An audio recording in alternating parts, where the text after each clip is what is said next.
Here is one of, if not the hottest fighter in the world today, Jesse Rodriguez, co-featured bout Canelo Alvarez, Gennady Golovkin 3, Saturday night, T-Mobile Arena. How you doing? A few days out, taking on Israel Gonzalez. Yeah, I'm very excited for the opportunity, and come Saturday, I'm going to perform to everyone's expectations.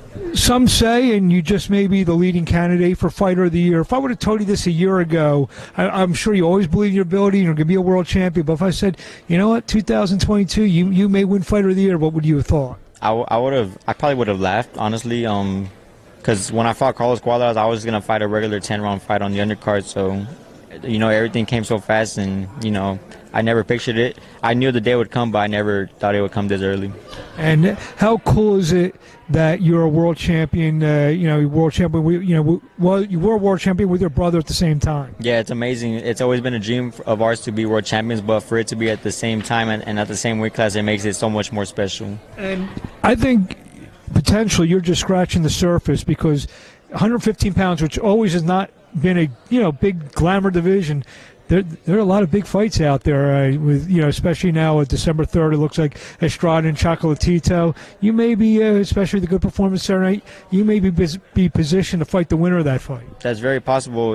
That it depends on how I perform Saturday night. But like I said, I'm going to live up to everyone's expectations, and they're going to want that fight, even more than they do now.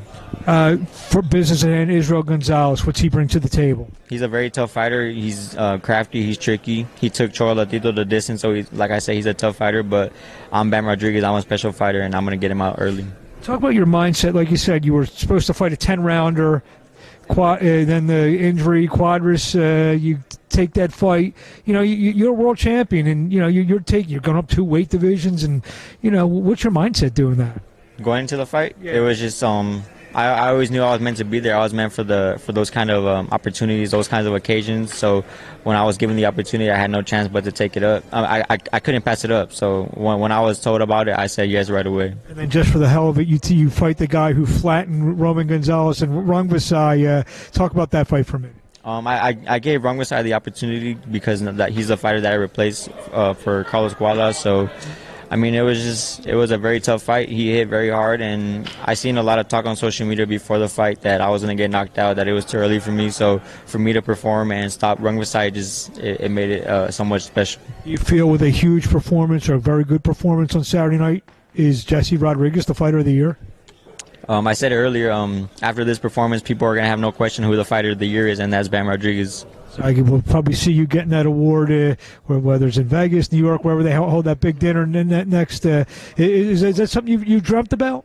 It's never crossed my mind to be a Fighter of the Year, but now that I got the mid-year one, it made it that much more motivating to get the actual Fighter of the Year. And that was pretty cool. If you win this fight and you fight a Chocolatito or Estrada, you may be in the lead for next year as well. Yeah, that's very possible, but we'll see how Saturday night goes. Terrific young fighter and future. You're on your way to superstardom. Jesse Rodriguez, thank you for a few minutes time. We'll see you Saturday night.